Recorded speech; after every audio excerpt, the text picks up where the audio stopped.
देखो हमारे 3 chapter already complete है, आज 2 और कंप्लीट करेंगे। कंपैरेटिव एक्सपीरियंस ये 12 मार्क्स की आता है, तुम्हारे एग्जाम में ज्यादा वेटेज है।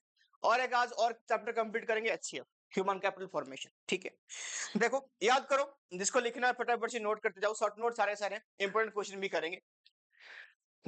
कंपैरेटिव एक्सपीरियंस नंबर 1, चैप्टर 8 में, ये लास्ट चैप्टर है। स्टार्टिंग ये लिखो डेवलपमेंट पाथ। ठीक है, डेवलपमेंट पाथ में हम क्या क्या पढ़ने वाले हैं एक बार ध्यान दो। इंडिया, चाइना, पाकिस्तान, पहले क्या आ गया, इसकी इंडिपेंडेंस, कब कब ये इंडिपेंडेंट हुए। देखो साथ साथ में याद करते रहना, इंडिया 1947 पता है सबको। चाइना इंडिपेंडेंट नहीं हुआ था, क्या हुआ था वो, रिपब्लिक। पाकिस्तान से 1947। 5 ईयर प्लान कब स्टार्ट हुआ था, इंडिया 51, चाइना 53, पाकिस्तान 56, हमारा एक प्लान होने के बाद। सिमिलर यहां पे याद रखना, ये एमसीक्यू में पूछता है कि ये तीनों की सिमिलर ग्रोथ कब, कौन सी ईयर तक हुआ था। 1980 तक ये तीनों सेम स्टेज में ग्रोथ कर रहे थे। कब तक, 1980 तक। उसके बाद की बात ये क्या पूछ रहा है, देखो इकोनॉमी रिफॉर्म कब स्टार्ट हुआ। थोड़ा पहले कर लिया कौन, चाइना ने 1978 में। फिर पाकिस्तान उसको देख के करा 88 में। इंडिया कब हुआ, 1991 में। ठीक है, ये इनका इकोनॉमिक रिफॉर्म। ठीक है, ये डेवलपमेंट पाथ में ये 4 चीज तुम्हें याद रखनी है। फटाफट से एक बार देख लो, लिखना तो कॉपी में लिख लो। ठीक है, चल तो क्या क्या हो गया, फटाफट से रिवाइज कर लो। पहले कौन सी पॉइंट था,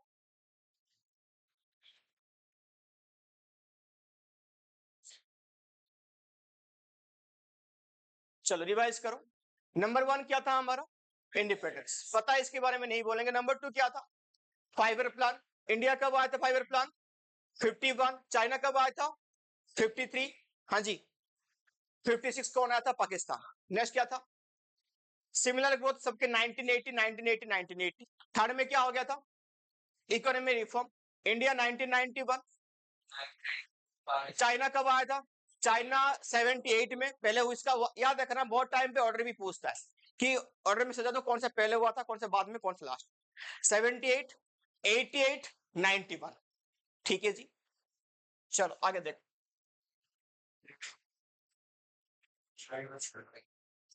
आगे देख ले इधर, ये इंपॉर्टेंट टॉपिक देखो, सब कुछ पढ़ के जाओ या मत जाओ, इकोनॉमिकल बैकग्राउंड सबकी पढ़ के जाना, वो इंपॉर्टेंट एग्जाम में आता है। खास करके चाइना की इकोनॉमिकल बैकग्राउंड, क्योंकि चाइना कंपैरेटिवली इंडिया पाकिस्तान से सबसे आगे है, तो उसकी बैकग्राउंड यहाँ पे इंपॉर्टेंट हो जाती है। देखो तो चाइना के पास आ जाओ। चाइना में सबसे पहले क्या आया था, GLF हो गया, GLF 1958। ये GLF का फुल फॉर्म क्या है, great leap forward, very good. 1958 आया था। दो चीज यहां पे ध्यान रखना, एक तो कम्यून हुआ इसमें। इसका मतलब क्या है, कम्यून का मतलब यानी जो स्मॉल स्मॉल लैंड होल्डिंग थे उसको इकट्ठा लेके आओ, बड़े लैंड होल्डिंग में डिवाइड करो और उसमें बड़े से कन्वर्ट करो। उसमें क्या होगा, न्यू टेक्नोलॉजी यूज हो जाएगी, प्रोडक्शन भी अच्छी होगी, लास्ट में अपने शेयर में बांट हो गया। उसके बाद रैपिड इंडस्ट्रियलाइजेशन, उसमें और खास क्या हुआ था, यानी सबको अलाउ करा गया अपनी बैकयार्ड में जो तुम्हें समझ में आए वो इंडस्ट्री ओपन कर लो। ठीक है जी, बाद में इनकी प्रॉब्लम आया था, 3 करोड़ लोग की डेथ हो गई थी, वो अलग बात है, यहाँ पे मैं लिखा नहीं, वो दोनों यहाँ पे इंपोर्टेंट नहीं, ध्यान रखना, ड्रॉट पड़ गई थी। हाँ, GPCR ग्रेट लिखा हुआ है इसमें, चलो ठीक है। इसमें क्या हुआ था, हमने अपनी स्टूडेंट्स एंड प्रोफेशनल को कंट्री साइड में टेक्नोलॉजिकल चेंजेस सीखने के लिए हमने एक्सचेंज किया था। ये बाद में विड्रॉ हो गया due to cold war between China and Russia. हाँ, कोल्ड वॉर हुआ था। अरे वो अभी तेरे को दिख नहीं रहा, वो स्टार्टिंग से इसी की वजह से इन्होंने फिर कहां भेजेंगे, उनकी बॉर्डर तो वही है, बीच में वो मंगोलिया सब पड़ा है, लेकिन वो काम का नहीं है। बट बाकी सारी आपस में दोस्त इसलिए है क्योंकि दुनिया से लड़ेंगे, दुश्मन इसलिए है तो मेरे से आगे मत बढ़ो, ये कहानी है। चलो छोड़ो, वो तो बाद में डिस्कस करेंगे। तो यहाँ पे क्या हुआ, ये कब हुआ था इनका, 1965। बाद में विड्रॉ कर दिया गया। रिफॉर्म, रिफॉर्म एक हमने पहले से पढ़ लिया, कब हुआ था रिफॉर्म इनका, 1978 में। और आ जाओ कितनी फेज में रिफॉर्म हुआ था, इनिशियल फेज और बाद में लेटरल फेज। इनिशियल फेज में क्या हुआ था, जो हमने कम्यून किया था वो लैंड को डिवाइड कर दिया और इंडिविजुअल को एडिट कर दिया, तुम इसमें इंडस्ट्रियलाइजेशन करो। अब यहां पे क्या आ गया, लेटरल फेज में क्या हुआ था, यहां पे इन्होंने बोला एक कंपटीशन, हेल्दी कंपटीशन लेके आए, स्मॉल टाउन्स, पीएसयूज, प्राइवेट, सब में इन्होंने इंडस्ट्री कंपटीशन का एक मोटिव दिया कि यार ठीक है, जिसका एक्चुअली में सही गुड्स हो वो मार्केट में बिकेगा, इन्हें सबको इकट्ठा इंडस्ट्री कंपटीशन में लेकर आ गए। ये लेटरल फेज में ही हुआ था। फिर क्या हुआ, डुअल प्राइसिंग, दो टाइप की प्राइसिंग, जो नेसेसरी गुड्स है मेडिसिन टाइप की वो गवर्नमेंट फिक्स करेगा, बाकी सब मार्केट के ऊपर छोड़ दिए कि मार्केट क्या फिक्स करेगा क्या नहीं। फिर उसके बाद एसईजेड, स्पेशल इकोनॉमिक जोन, ये किस लिए, फॉरेन इन्वेस्टर के लिए अट्रैक्ट करने के लिए इनको स्पेशल इकोनॉमिक जोन दिया गया।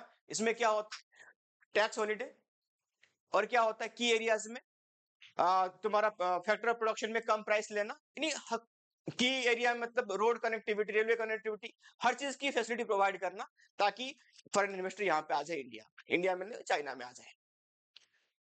हो गया जी। तो एक बार इस इकोनॉमी रिफॉर्म को ध्यान दे दो, क्या क्या इकोनॉमिकल बैकग्राउंड है चाइना का। हाँ, जीएलएफ 1958 ये पहले हुआ, फिर क्या हुआ, जीपीसीआर 1965, फिर क्या हुआ, इकोनॉमी रिफॉर्म हुआ, कब हुआ, 1978, फिर क्या आया था, डुअल प्राइसिंग सिस्टम, फिर क्या है, एसईजेड। ठीक है जी। ऑर्डर में देखना, ये पूछेगा हमेशा कि कौन सी ऑर्डर में क्या है, और सारे यहाँ पे इंपोर्टेंट है, इसके सारे बैकग्राउंड इंपोर्टेंट है। ठीक है जी। नेक्स्ट आ जाओ, इंडिया में क्या क्या हुआ, पॉलिसीज वगैरह आए थे। आईपीआर, आईपीआर की फुल फॉर्म क्या है,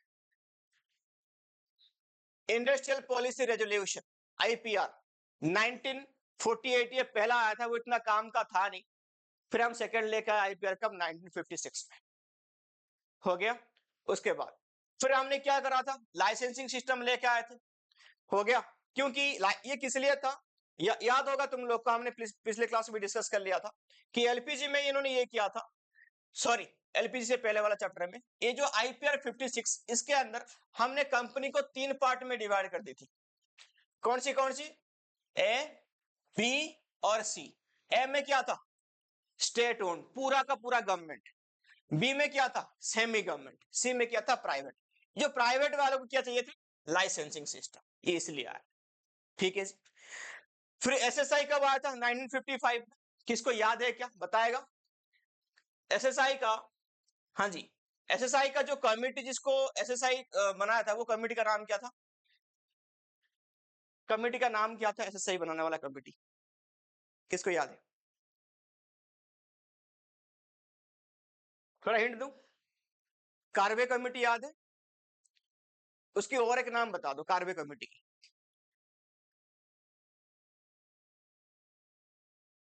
नहीं पता, स्मॉल विलेज इंडस्ट्रियल कमेटी। चलो कोई बात नहीं, पढ़ लेना तुम इसको, 1955। ठीक है। फिर इकोनॉमिक रिफॉर्म आया था अभी 1991, एलपीजी के नाम से। लिबरलाइजेशन, प्राइवेटाइजेशन तो पता है, ग्लोबलाइजेशन। फिर क्या हुआ, हमने बैंक को नेशनलाइज करा, कब, 1969 में ये प्रोसेस शुरू हुआ था। टोटल 20 बैंक को हमने आज तक नेशनलाइज करा है। पहले 14 बैंक को करा था, बाद में फिर 1980 में हमने 6 बैंक को और नेशनलाइज करा। ठीक है जी। अब हमारा 5 ईयर प्लान को हमने हटा दी थी, अब क्या है, हमारा नीति आयोग कब से है, 1 jan 15 से। इकोनॉमी हमारी कौन सी है, मिक्स इकोनॉमी, और हमारे पास भी एसईजेड है, तुम इसके पास ही रहते हो, है ना, Noida SEZ.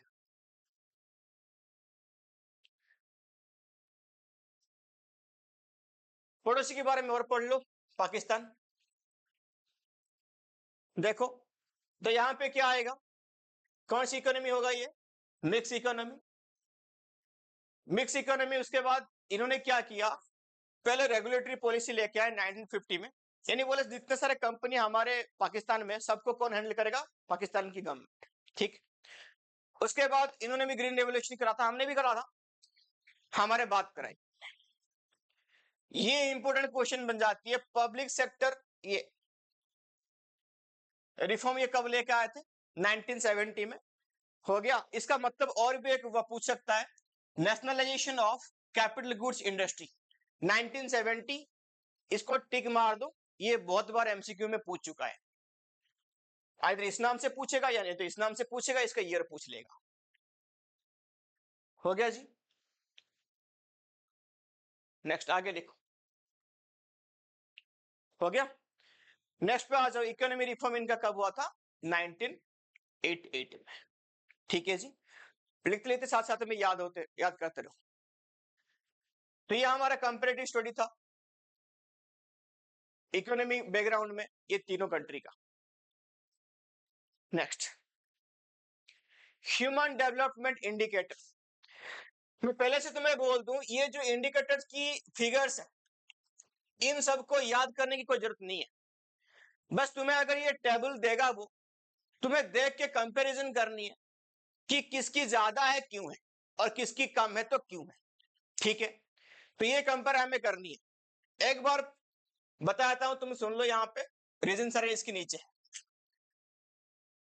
SDI human development index में, इंडिकेटर्स में इंडिया आउट ऑफ 1 कितना मिला है इसको? सबसे अच्छा किसको मिला है? चाइना। ये किस किस को लेके बनता है? Education, health, schooling, thinking of जो लिबर्टी वाला, ये सबको लेके ये क्या बनती है? ह्यूमन, यानी कौन सा इंसान किस कंट्री में कितना डेवलप है। रैंक, इंडिया की रैंक कितनी है? 130। चाइना की रैंक कितनी है? 87। ये ह्यूमन डेवलपमेंट इंडेक्स की रैंकिंग है, लिखा तो है साइड में। उसके बाद और पाकिस्तान की कितनी है? 154। यानी हम चाइना से बहुत पीछे हैं, थोड़ा सा आगे हैं किससे? पाकिस्तान से। लाइफ एक्सपेक्टेंसी इंडिया की कितनी है? 69। चाइना का जो कितनी है? 76। और पाकिस्तान कितने? 67। सबसे ज्यादा लाइफ एक्सपेक्टेंसी कौन सी कंट्री की है? जापान की, अभी मैंने डिस्कस की थी। कितनी है एवरेज? 85। वहां की फीमेल लोग की जाती है 85। उसके बाद स्कूलिंग लिखो यहां पे, स्कूलिंग 6.5, यहां पे 8.1, और यहां पे कितना आ जाएगा? 5. याद मत रखना ज्यादा किसका है क्या है भाई, आप रखो बस। जीएनपी, ये जो जीएनपी है इनका, ये पर कैपिटा इनकम की जीएनपी है ना? एक इंसान कितना कमाता है एवरेज? इंडिया 6,500, चाइना कितना यहाँ पे? 16,000, और तुम्हारा भाई 5,000 पे है। Below poverty line India approx 22% की है, और सबसे बढ़िया किसकी है? चाइना की 1% है। ये जान पूछ के रखते हैं लेवरगिरी कराने के लिए। और पाकिस्तान में कितनी है? 24। IMR infant mortality rate 37.4, and यहाँ पे 57.2। एमएमआर मैटरनल मोर्टेलिटी रेट 133 पर 1 लाख बर्थ है ये, है ना? अगर 1 लाख बच्चे पैदा होंगे तो बस, मतलब मिजरेबल है। फिर भी इंडिया मतलब उसमें 29 है, किसमें? चाइना में। माल न्यूट्रिशन ये 38 है, 8.1 है ये। और उसके बाद पॉपुलेशन ग्रोथ रेट देख लेना। नहीं, कुल मिला के इस सब में जितनी अच्छा चीज हेल्थ को लेके, एजुकेशन को लेके, वो चाइना का अच्छा है सबसे ज्यादा, और इंडिया थोड़ा सा बीच में, पाकिस्तान सबसे कम है। तुम्हें रीजन क्या मिलेगा यहाँ पे मैं बोल देता हूँ, इस पे लिखा भी है। चाइना की हेल्थ फैसिलिटी अच्छी है, स्कूलिंग अच्छी है, एजुकेशन स्किल्ड है, डेवलपमेंट टेक्नोलॉजी उनके पास है, ये सब इसकी रीजन है। और पॉपुलेशन ग्रोथ के बारे में बोलेगा तो वहां पे क्या है? 1 चाइल्ड पॉलिसी। ठीक है, तो ये रीजन है। उसके पीछे होता है क्या क्या, एक बार देख लो। High level of skill, technology and medical facilities in China. इन सब के पीछे अगर कोई अच्छा है चाइना तो क्यों है? 1 चाइल्ड पॉलिसी उनके पास था, और उनके पास हाईली अवेलेबल ऑफ रिसोर्सेस था, इंस्टीट्यूशन था, फैसिलिटीज इन चाइना। ये सब रीजन तुम्हें लिखना पड़ेगा। कंपेयर तो देख के कर लो कि किसका ज्यादा किसका कम है, क्यों है, ये रीजन है। ठीक है जी। उसके बाद ये जो तुम्हारा रिपोर्ट ऊपर तुमने देखा, ये किसने दिया था, प्रोवाइड करा था? ADB, Asian development bank. ठीक है, एडीबी के नाम से ये जो ऊपर ह्यूमन डेवलपमेंट था वो इसी का नाम। बात करेंगे, हो गया 1 चाइल्ड पॉलिसी की, थोड़ा सा नोट यहां पे भी पढ़ लो।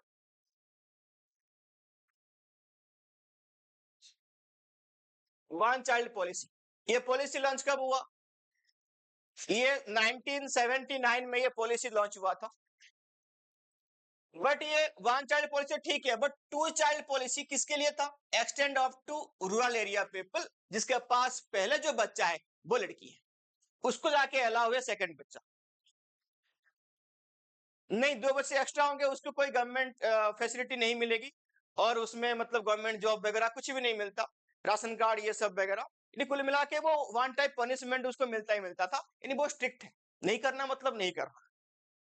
हाँ, बट इंडिया, अरे रूल इंडिया में थोड़ा सा लिबरल है, क्या जो अपनी मर्जी जैसे चाहे वो कर सकता है, वहां पे ऐसे नहीं है। टिल 15 टू चाइल्ड पॉलिसी ये करा दिया गया पूरा। ये किस लिए करा दिया गया टू चाइल्ड पॉलिसी वहां पे?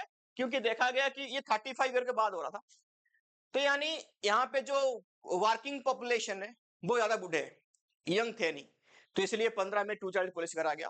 फाइनली वो उससे काम नहीं बना, उसको पूरा खत्म करके 2021 में 3 चाइल्ड पॉलिसी में लेकर आए। मैक्सिमम जा सकते हैं आप? हाँ, 3 तक मैक्सिमम, 3 चाइल्ड, उससे कम वो तुम्हारा मर्जी है, बाकी गवर्नमेंट ने अलाउ कर दिया flexible up to 3। Important topic इस पूरे चैप्टर में यही है कि इकोनॉमी ऑफ चाइना की पूरा ढंग से पढ़ लेना, ठीक है जी।